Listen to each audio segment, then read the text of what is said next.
What is up, fellow nerds, and welcome to Not Your Status Quo. Today, we are at the theater for our spoiler-free review of The Suicide Squad. And I don't know about the rest of you, but my hype levels are pretty much off the chart for this.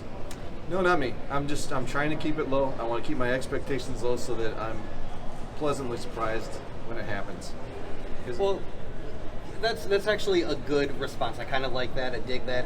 I'm kind of at the point where as long as it's better than Wonder Woman 84, then I think I'll be happy. So Doug's going to be happy. Pretty low. Yeah, my bar is pretty low. I think it's kind of how much time do we have for me to rent? No? None? Okay, shit. I think it has a lot going for it. I think James Gunn does a great job. He loves these characters. I think he's going to do a good job with it. And this was because he did this because he was fired by Disney for Volume 3, and WB picked him up.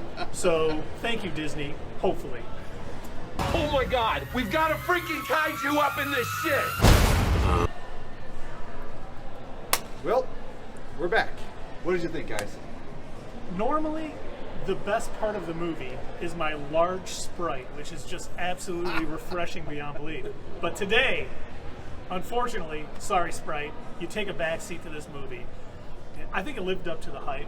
I think it had so many things, it did so many things well. I think the script was on point. It brought everything together. It really did a good job of sort of disguising things that were going to happen later, but I think watching it the second time, you'd be like, it was foreshadowed pretty well. I think, anytime you have that many characters in a movie, it's very tough to give them all their moment to shine. But this movie did. I mean, everyone had their moment. Everyone did something that was either funny or amazing or both. And I think it just all came together at the end. And it could be my favorite DC movie of all time. Obviously, I just saw it. But I think, given some time, this may be regarded as one of the best DC movies of all time. Dave? Not me. I don't think that at all. I think it was all right. I didn't hate it. I'd probably watch it again if it was on streaming service, which it is. Yeah, it's on HBO Max. HBO Max.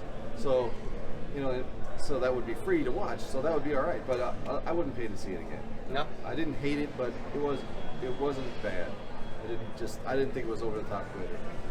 So for me, and I was actually going to ask you about this, one of the first things that I noticed was I was getting like a lot of Scott Pilgrim vibes with the way the transitions were going, the way that they would spell out certain things with different scenery in the movie. Operation blah blah. Right, exactly. So I was noticing that, and I'm like, okay, this is giving me some serious Scott Pilgrim vibes, and I'm kind of digging it. For me, I was laughing, I think, more at the way that they were kind of transitioning to different scenes or just certain setups and everything. Like, the movie, all of the weird, non-story elements of the movie were really keeping me entertained, but the story itself was still really funny.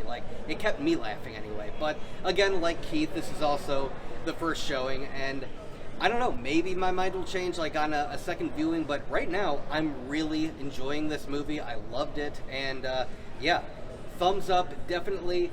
Great family movie. Bring your kids. Do not bring the kids. Don't bring the kids. But if you do see it, make sure you stay because there is a post-credit scene. There's kind of a pre-credit scene and a post-credit scene.